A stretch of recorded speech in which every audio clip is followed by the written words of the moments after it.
Hello and welcome to today's lecture. So, in the last class we had introduced the student's t-test for small samples. So, for small samples you can no longer use the z statistics, but you use the t distribution. Okay. You use the student's t distribution. So, this is called the student's, was also referred to as student's t-test. Okay. This was introduced by Gossett in 1908. So, what you do is you calculate the t statistics given by this expression, okay, and what you will find, okay, compared to the normal distribution, the t distribution is much more flatter. Okay. But as your n increases, the t distribution approaches the normal distribution. So, this is your t and this is your normal, okay, normal distribution. Okay. And just like for the normal distribution, you had one-tailed or two-tailed test. Okay. For the t distribution,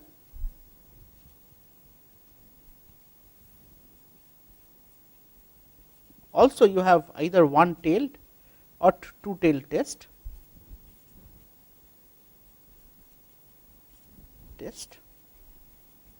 Okay. Here, as before, you calculate.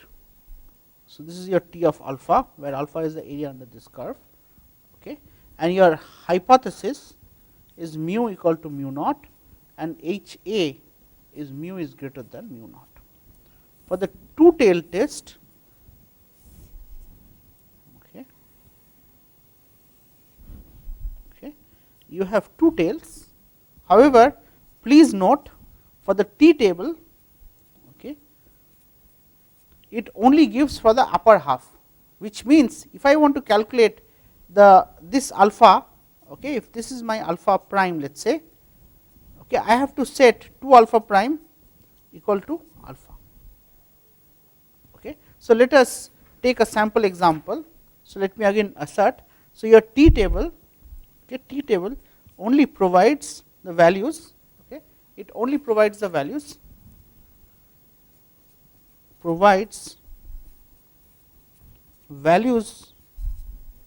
of t corresponding to upper tail areas only.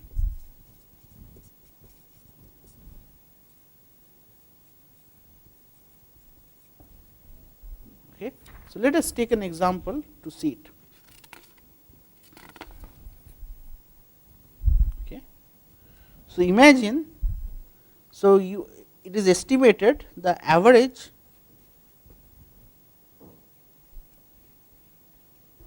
house or family consumes 350 gallons of water per day,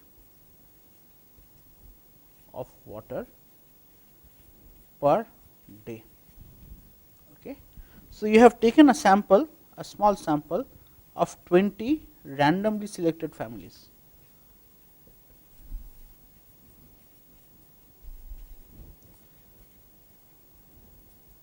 Okay. And for these 20, you have calculated a mean x bar of 353.8 and S of 21.85. Okay. So, the question is, does the data contradict the assumption?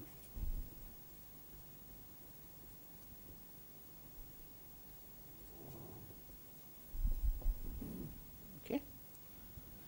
So, you have your H naught is mu equal to 350, your H A is mu naught equal to 350.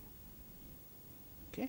So, I can calculate my df is n minus 1 is the degrees of freedom equal to 19, okay, and the value of t is 353.8 minus 350 by 21.85 divided by root of 20 is approximately 0.78. Okay. And corresponding to, okay, so corresponding to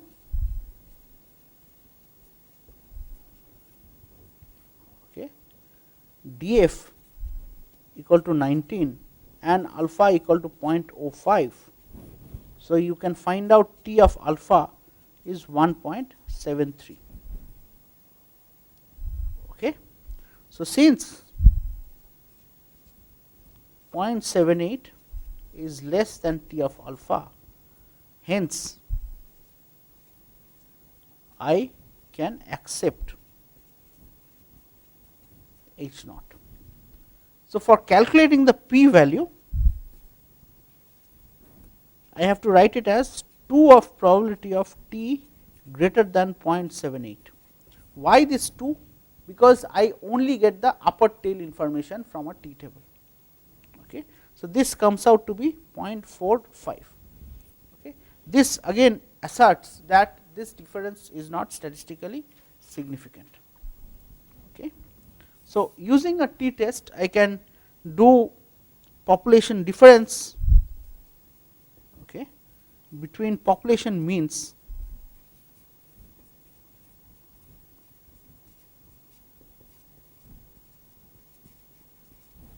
okay. So, how do I do it? Okay, you know that I can calculate. So, for large samples,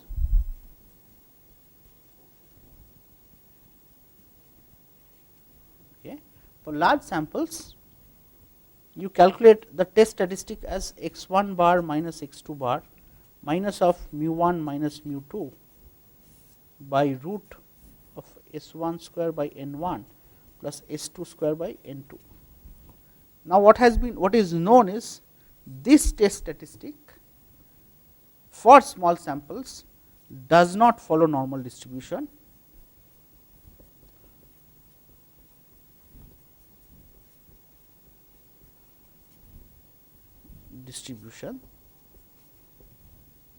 One, and secondly, it does not follow T distribution. So, the only way to make use of T distribution is to make one particular assumption that both the populations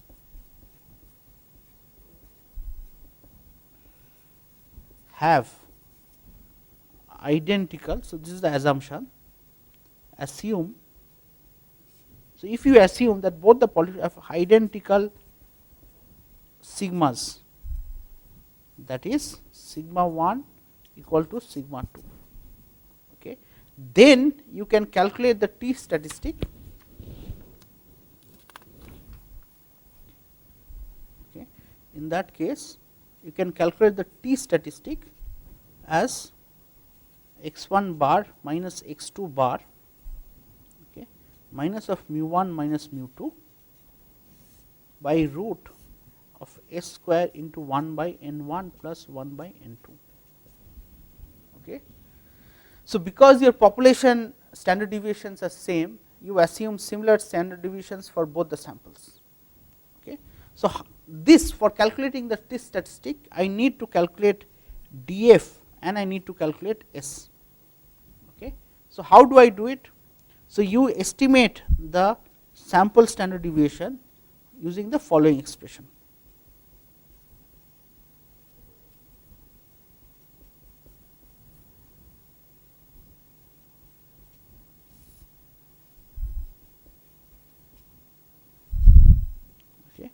And you set df equal to n1 plus n2 minus 2. Okay. So, n1 minus 1 into s1 square will give you the population, the sample variance, same for the sample variance for this, and then you average it by n1 plus n2 minus 2 to estimate the average sample variance for both the samples. Okay.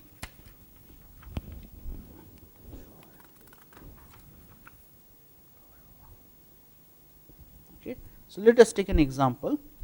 So, imagine, okay, an examiner wants to assess whether students would perform similarly or differently if the exam was online versus if the exam was classroom. So, here the exam is held in the classroom, here the exam is online, and he has chosen n equal to 9 samples for both of them. So, he has taken 9 students who have taken online exam and 9 students who have taken classroom exam. So, their marks are as follows.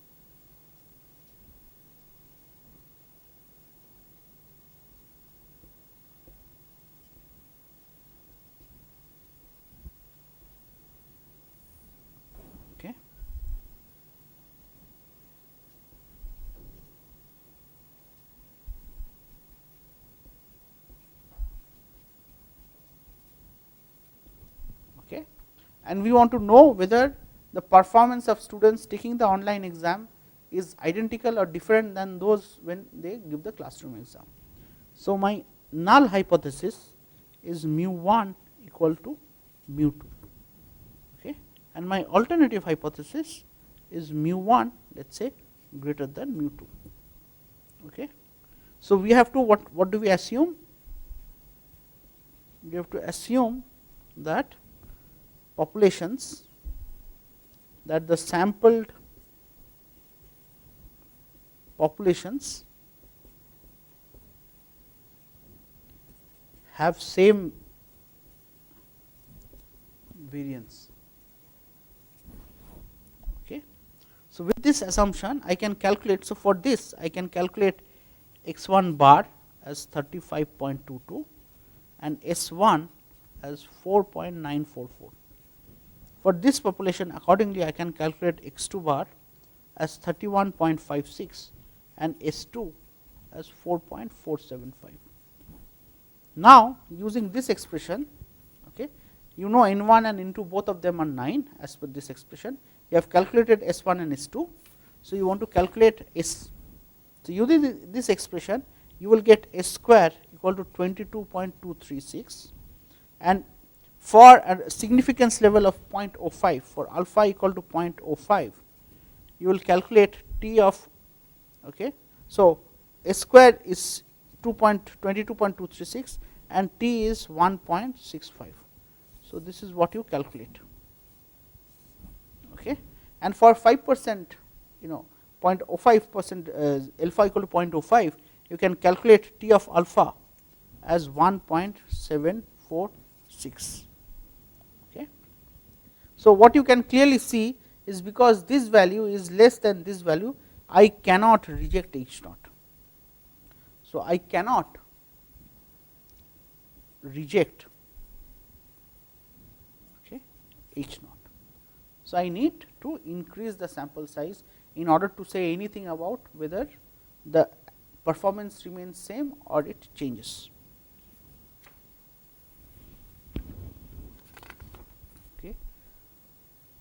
So, that brings us to a close of our discussions on population mean and doing test of hypothesis for population mean, but in many cases population variance might be more important.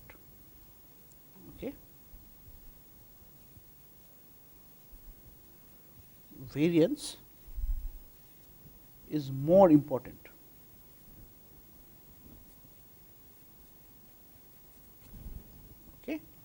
So, for saying anything about whether two samples have same population variance or different population variance, you use the test statistics as something called a chi-square statistics. So, this is chi-square, and chi-square is given by the expression n minus 1 into S square by sigma square. So, S is your sample variance, sigma square is your population variance. And if you plot this, the chi-square curve is asymmetric. So, this is, so chi-square curve looks something like. So, just like any other distribution, you can calculate chi-square according to alpha, where alpha is the area under this curve. So, how does a chi-square table look like? Okay. So, in a chi-square table, you have the following values. Okay. You have df, which is your degrees of freedom, n minus 1, and you have these values provided.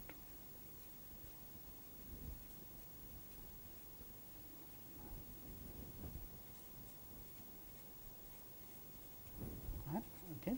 df. Okay.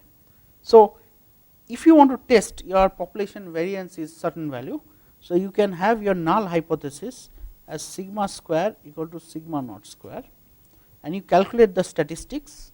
Okay. So, your test statistic is chi square equal to n minus 1 into s square by sigma naught square. For a one-tailed test, okay, for a one-tailed test,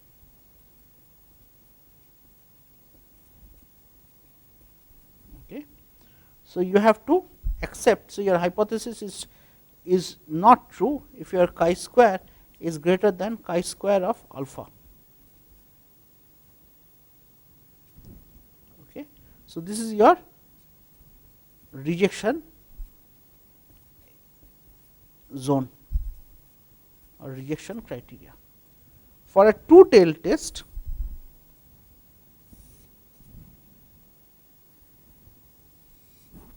okay,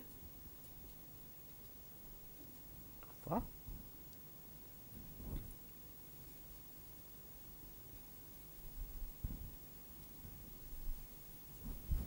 okay, so we call it. So, this area is also alpha by 2 and this area is alpha by 2 also. Okay. So, for two-tailed chi-square test, okay, so this is two-tailed test. Okay. So, I have these two zones which fall within the rejection zone. Okay. Let us take an example. Okay. So, let us say a cement manufacturer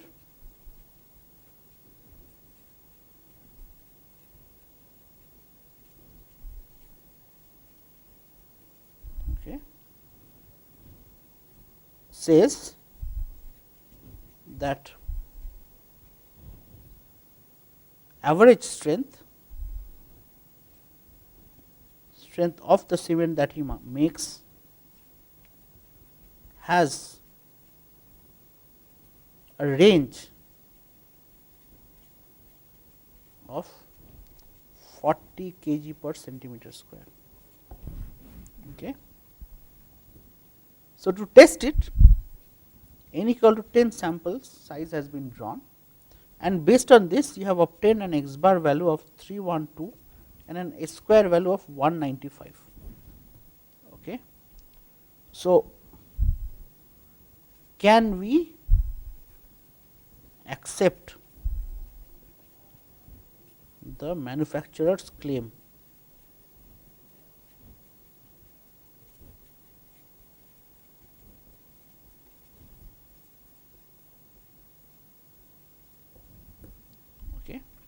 So, what you are given is the range is 40, and you can use the approximation range is approximately equal to 4 times sigma.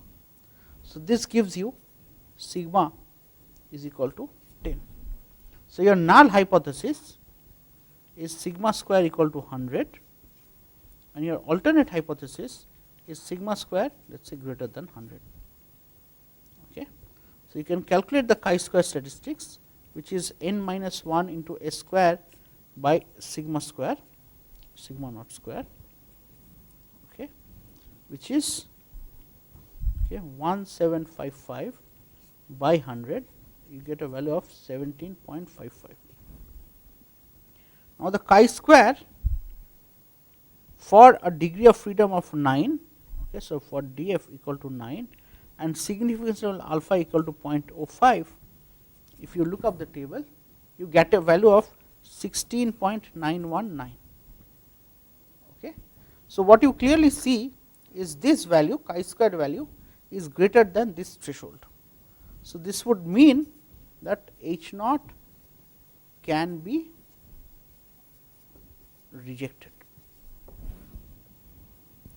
Okay. Let us take one more example. Okay.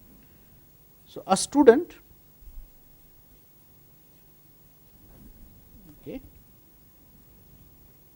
thinks that an instrument has sigma equal to 2. Okay. So, and she has done 3 experiments, 3 measurements,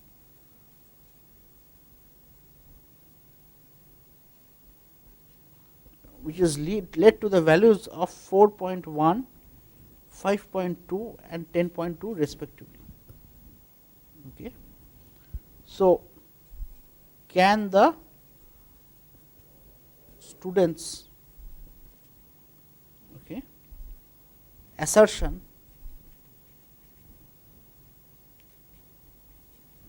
be accepted? Okay. So, what do we do? Our H naught is sigma square equal to 4. Okay. Alternative hypothesis is sigma square not equal to 4. Okay. So, my chi square value is n minus 1 into h square by sigma square.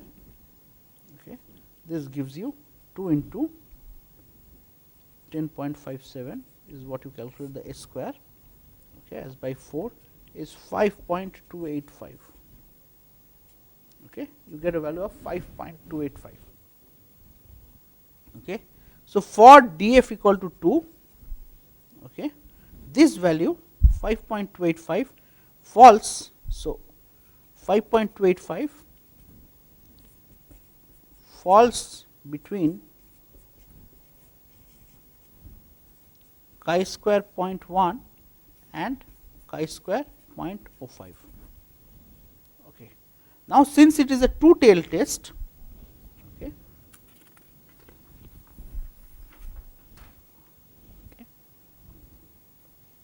now remember, for a two-tail test,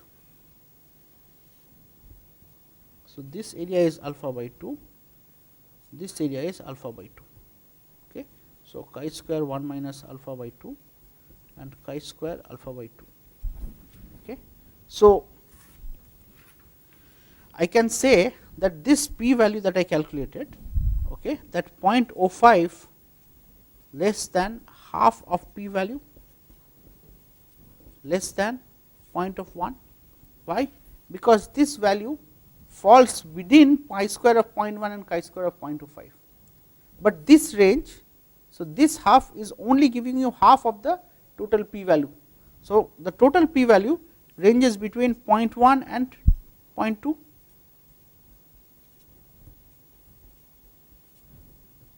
This implies that I cannot accept. So, my p value is greater than 0.1, implying I cannot accept.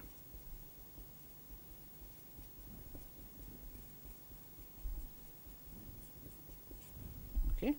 You can also calculate the 90% confidence interval.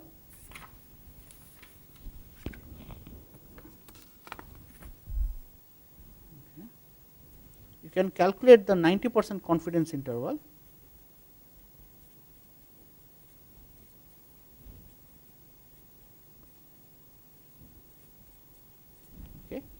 Which is given by, okay,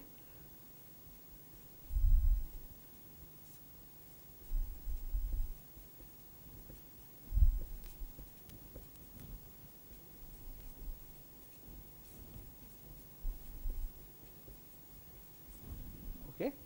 So, for alpha by 2 equal to 0.05, chi square of 1 minus alpha by 2 equal to chi square of 0.95. Okay.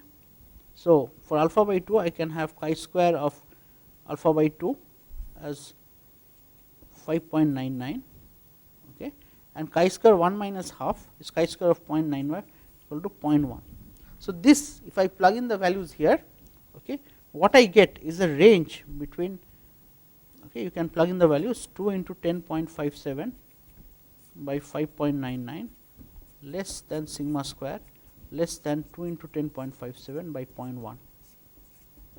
This gives me a range 3.53 less than sigma square less than 206.07. Okay. So, what you clearly see is this variance sigma square has a wide range. This tells you that based on 3 measurements, you really cannot say whether your standard deviation is 2 or not. Okay. With that, I conclude our class for today, and today we had briefly discussed about how you can do the student's t-test. Okay. Briefly taken a call on student's t-test using this test statistics t, which we found that for small sample sizes, okay, it deviates from the normal distribution, but for large sample sizes you will get the same result.